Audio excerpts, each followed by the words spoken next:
A Bíblia comigo em Êxodo capítulo de número 3, nós vamos ler bastante, porque eu sei que hoje vocês não estão cansados, nem apressados.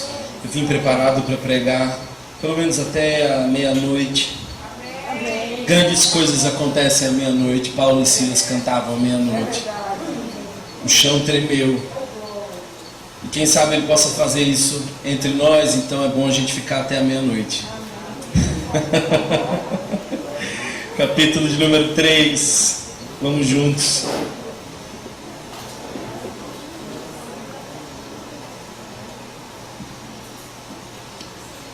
O texto diz assim: apacentava Moisés o rebanho de Jetro, seu sogro, sacerdote de Midian, e levando o rebanho para o lado ocidental do deserto, chegou ao monte de Deus, a Horebe.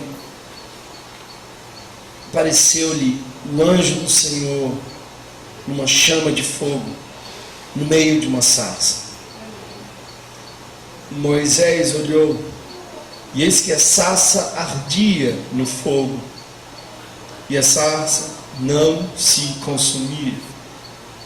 Então disse consigo mesmo: irei para lá e verei essa grande maravilha, porque a sarça não se queima. Vendo o Senhor que ele se voltava para ver, Deus do meio da sarça o chamou e disse: Moisés, Moisés. Ele respondeu: eis-me aqui. Deus continuou: não te chegues para cá, tire as sandálias dos pés, porque o lugar em que estás é terra santa. O lugar em que estás é terra santa. Como assim, Deus? Eu já estou aqui há 40 anos andando por esse deserto, levando as ovelhas do meu sogro para um lado e para o outro. Não é a primeira vez que eu passo nesse lugar. E sinceramente, Moisés já tinha visto sarças pegarem fogo, porque combustão espontânea não era nada tão difícil de acontecer no deserto. O milagre aqui não é uma sarça pegando fogo, é porque ela não se consome. Mas Moisés já estava ali há muitos anos. E Deus agora diz: tira a sandália que estás, porque aqui é terra santa, lugar é santo. Como assim, Deus?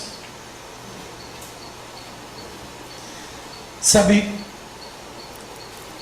todo lugar em que Deus está é santo. E Deus está nesse lugar. Há uma presença poderosa e reverente de Deus nesse lugar. Então é bom que você tire as sandálias e reconheça que está aqui a presença santa que torna o lugar santo. Porque o lugar em que estás é terra santa. Disse Moisés: disse mais, eu sou o Deus de teu pai, Deus de Abraão, Deus de Isaque e o Deus de Jacó.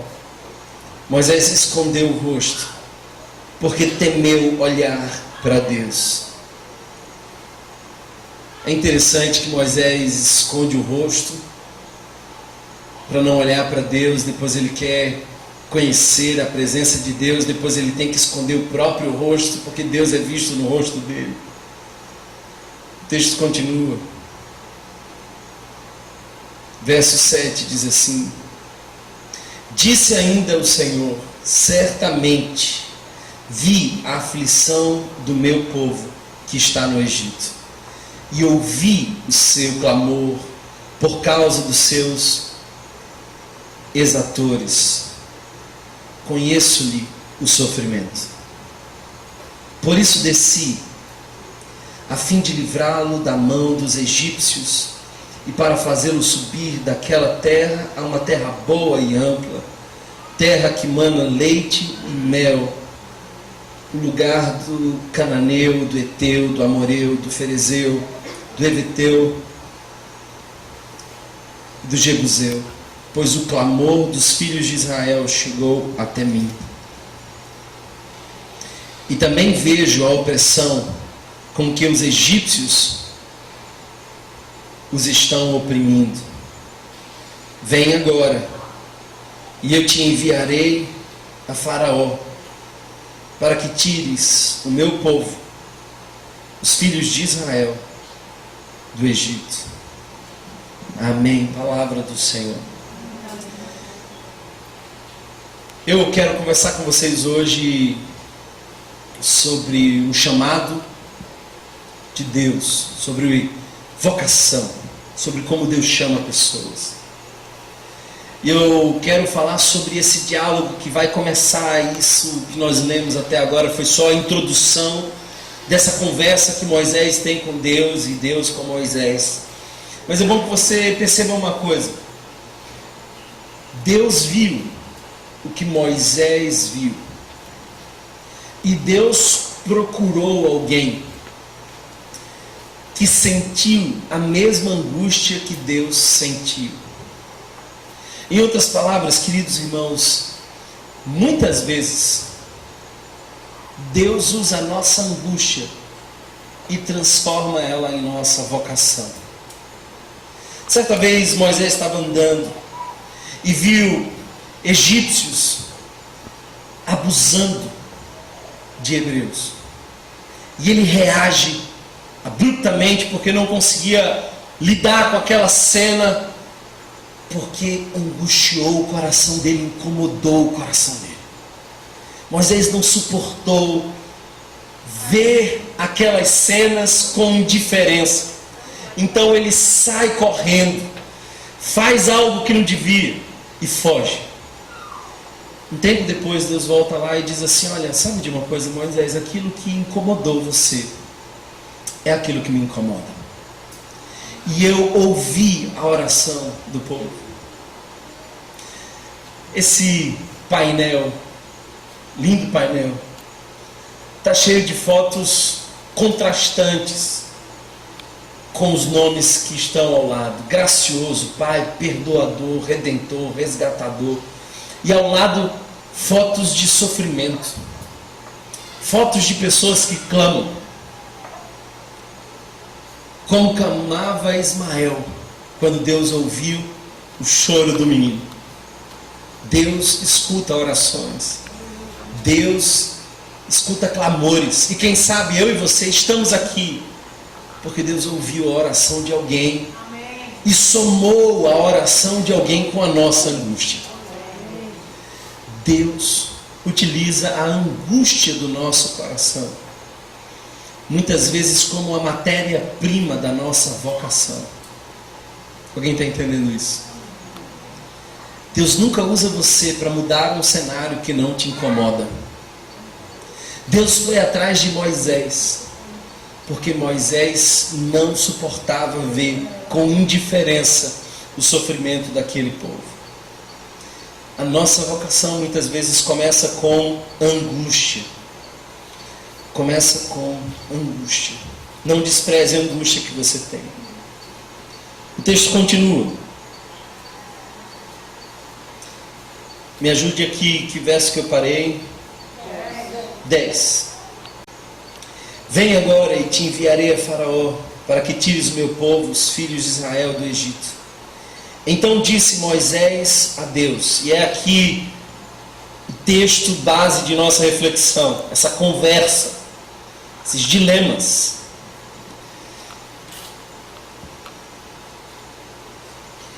Quem sou eu? Quem sou eu para ir a Faraó e tirar do Egito os filhos de Israel? Deus lhe respondeu: eu serei contigo, e este será o sinal de que eu te enviei. Depois de haveres tirado o povo do Egito, servireis a Deus neste monte. Sabe, queridos irmãos, Moisés faz 5 colocações nessa conversa, e essa que nós acabamos de ler é a primeira. 5 perguntas, 5 colocações de Moisés no chamado, nessa conversa vocacional. E a primeira delas é essa: quem sou eu? Deus chama Moisés e diz: olha, eu vou usar a angústia do teu coração, você vai tirar meu povo do Egito, E a primeira coisa que Moisés diz é: quem sou eu? O foco dele é em quem ele não é. Ele se sente indigno. Ele acha que ele é pequeno demais para algo grande demais. E sempre que homens e mulheres de Deus são chamados para a obra, é a mesma coisa, sempre. Eu lembro de um rapaz que veio dizendo para mim que tinha vocação para o ministério. E eu fui perguntando para ele: por que você acha que você tem vocação? É porque eu sou bom, porque Deus me deu muito talento.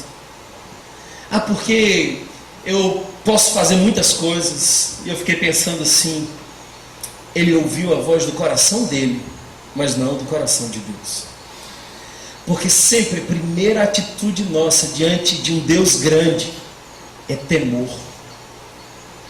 Isaías enxerga Deus assentado no mais alto e sublime trono, e até o capítulo 5 ele tem várias afirmações de ais para os outros. Mas no capítulo 6 de Isaías ele diz: ai de mim, porque quem se encontra com Deus enxerga a sua pequenez.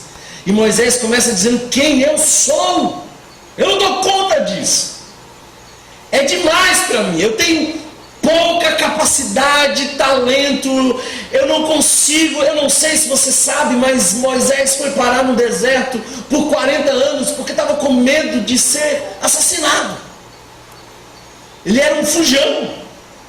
E Deus agora vai para o deserto para chamar aquele cara que estava fugindo para libertar o povo. E ele diz: quem sou eu? A expressão de indignidade: eu não dou conta disso. Quantos de nós já sentimos a mesma coisa? Ah, Deus, eu não. Eu sou pequeno demais. Não dá não, Senhor. Eu não dou conta disso. Eu já contei e vou contar de novo. Eu tive, na minha primeira experiência de pregação, uma palavra profética sobrenatural que eu nunca vou esquecer. Eu fui convidado por uma irmã para pregar no aniversário dela. E ela fez, na garagem da casa dela, uma festa, e botou cadeiras enfileiradas, e chamou pessoas, e me convidou para pregar, e era a minha primeira vez pregando. E eu lembro que eu fiz 3 sermões, cada um de 45 minutos, e preguei os 3 em 5 minutos. Nervoso, sem jeito. E aí sentei na segunda fileira e disse: Senhor, eu não dou conta disso. Quem sou eu, Senhor? Quem sou eu? Gideão disse isso: eu sou pequeno demais, Senhor. Eu não dou conta disso. Da última fileira veio um homem na minha direção, tomado pelo Espírito Santo, falando em línguas, e se aproxima de mim e profeticamente diz: eu escolhi você, meu filho,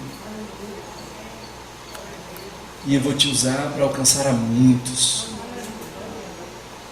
Parecia uma grande loucura que no dia mais faltoso foi quando a palavra profética transbordou.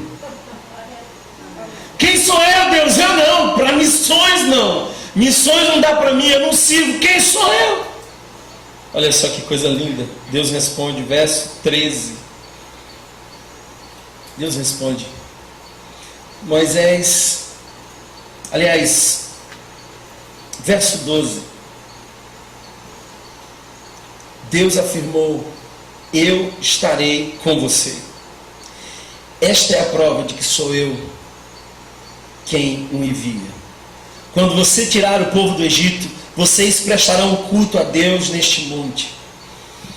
É interessante que Moisés diz assim: quem sou eu? E parece que Deus não responde a questão que Moisés fez. Moisés está dizendo: quem sou eu?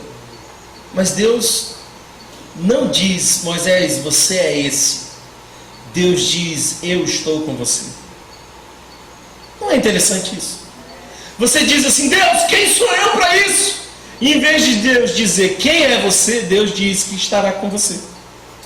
Por quê? Porque não importa quem você é, importa com quem você está.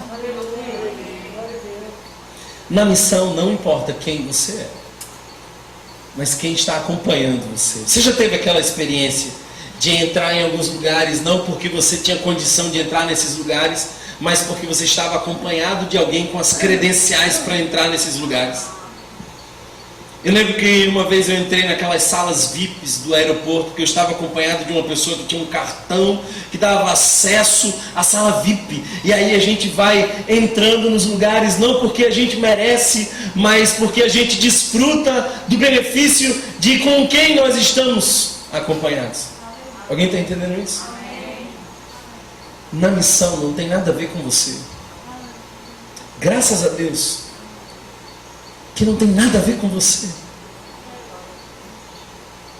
É com quem você anda.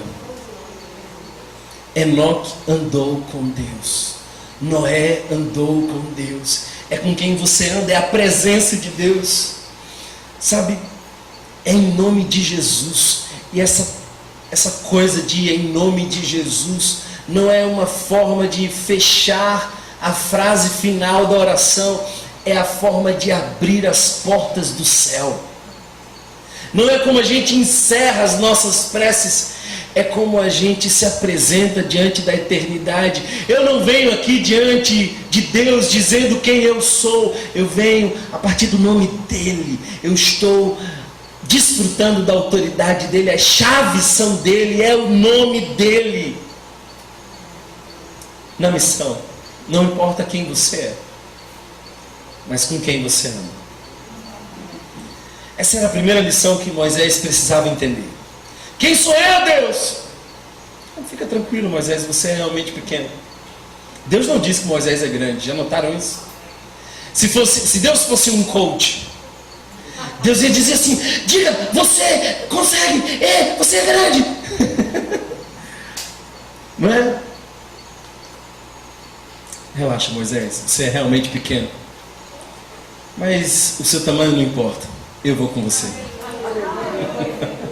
Eu vou com você. Nesses 10 dias que virão para alguns, e nesses próximos 2 dias para outros, não ache que Deus vai trabalhar com o seu tamanho. Deus vai trabalhar com as mãos poderosas dEle. É Ele quem opera. As credenciais não são suas. As credenciais são dEle.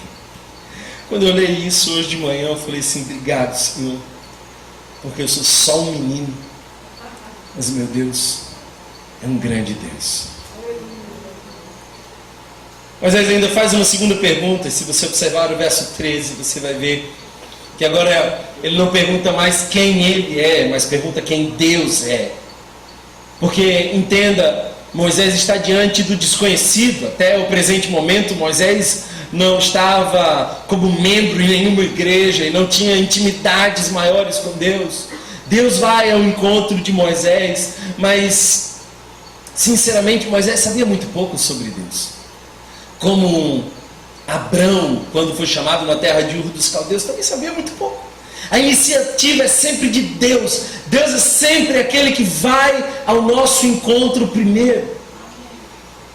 E aí ele faz a seguinte pergunta. Moisés perguntou, verso 13: quando eu chegar diante dos israelitas e lhes disser: o Deus dos seus antepassados me enviou a vocês, e eles me perguntarem qual é o nome dele, que lhes direi? Que lhes direi?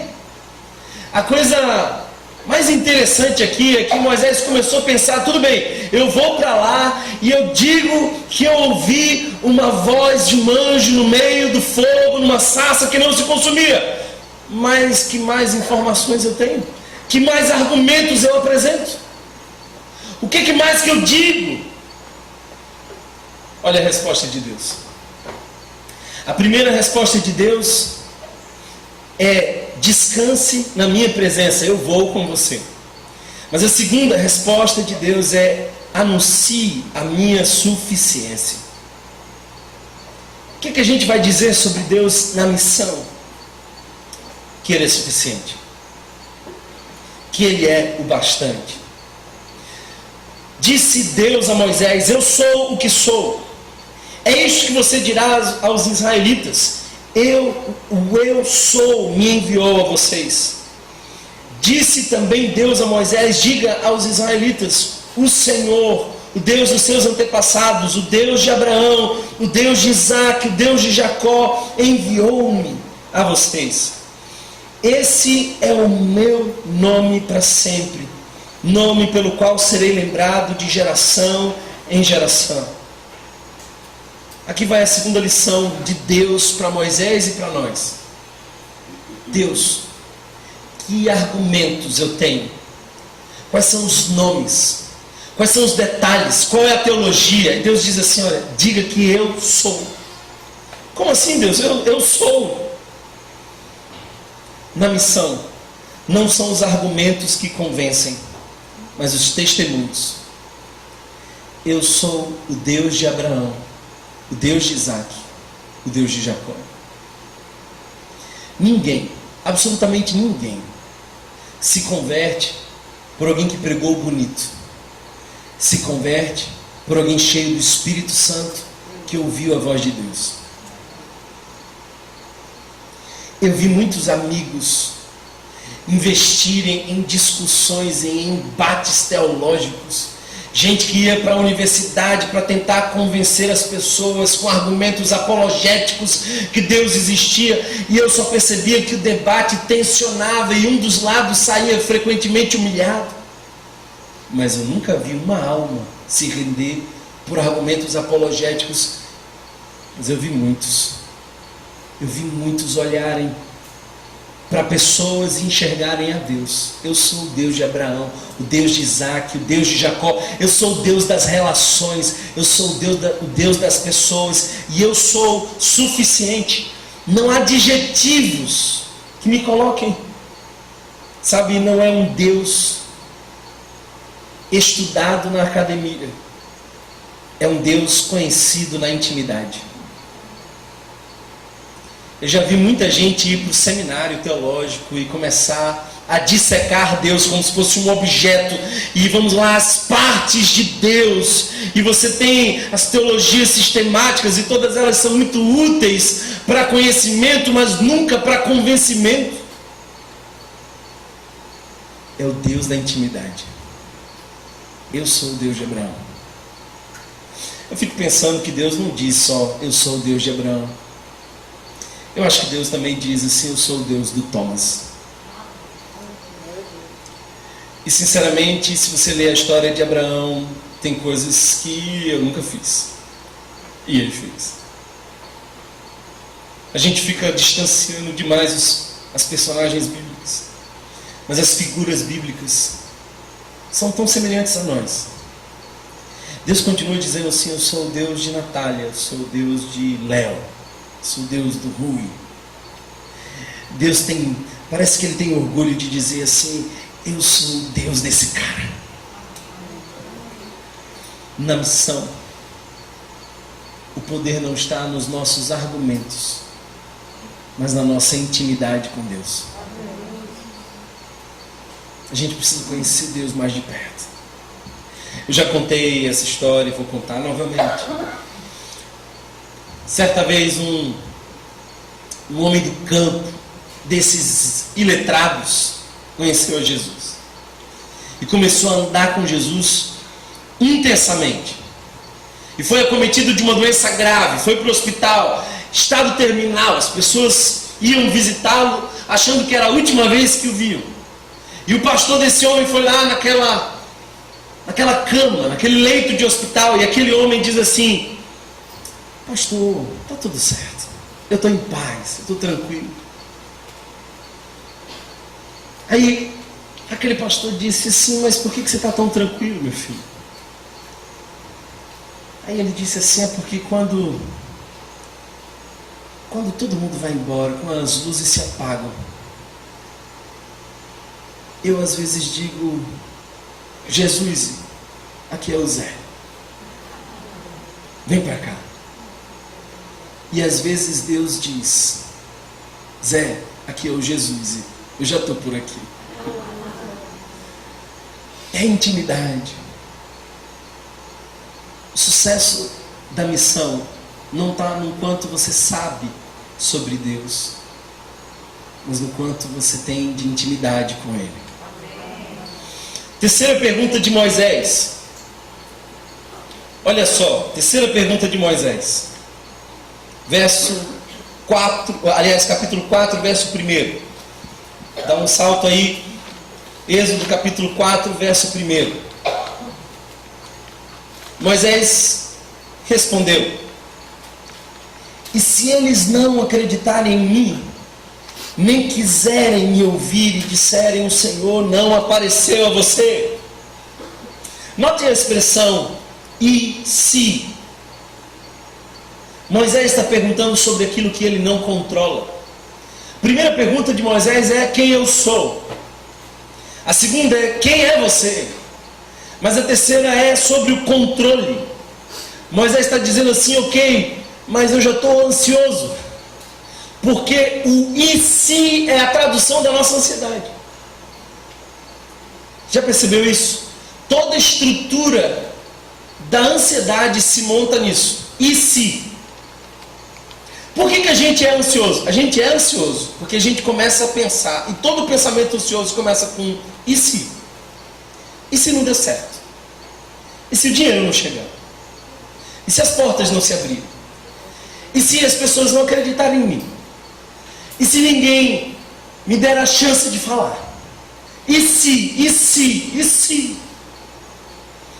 Mas eles agora começam a dizer assim: tá bom, Senhor, se eu fosse, e se eu for fracassado? E se as pessoas não me ouvirem? Olha a resposta de Deus, verso 2 ao 4. Então o Senhor lhe perguntou: que é isso em sua mão? Uma vara, respondeu ele. Disse o Senhor: jogue-a no chão. Moisés jogou-a, e ela se transformou numa serpente. Moisés fugiu dela, mas o Senhor lhe disse: estenda a mão e pegue-a pela cauda. Moisés então estendeu a mão, pegou a serpente, e esta se transformou numa vara em sua mão. Olha que coisa linda. Deus está dizendo aqui: confie no meu poder. Moisés vem dizendo assim: Senhor, e se? Aí Deus diz assim: confio. Olha que coisa preciosa. Não sei se você está entendendo isso. Moisés está com uma vara. A vara é o de mais ordinário. Ele anda com vara. Ele é pastor. Vara é o que tem na mão todo o tempo. Aí Deus diz assim: solta essa vara. E ele solta. E aquilo que era vara agora vira serpente. E qual é a atitude de Moisés? A primeira atitude de Moisés é a mais óbvia: medo. Ele se afasta da serpente. Aí Deus diz assim: pega a serpente, mas pega pela cauda. Aqui que está a beleza desse texto. Note isso.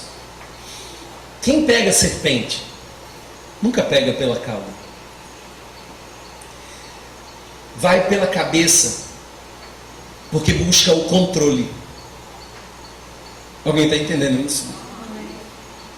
Quem pega uma serpente pega pela cabeça, porque quer ter a certeza e o controle da situação. Deus está dizendo: pega pela cauda. Pega pela cauda. Será que você está entendendo que na missão a gente nunca vai ter o controle? Na missão a gente nunca está no domínio da coisa. E se? Pega pela cauda. Corre o risco, Moisés. Anda por fé, Moisés. Para de fazer essa conta, Moisés. Se você crê no meu poder, pega pela cauda. Dá o salto que os outros vão dizer que é loucura. Faz aquilo que você não consegue dar conta de manter.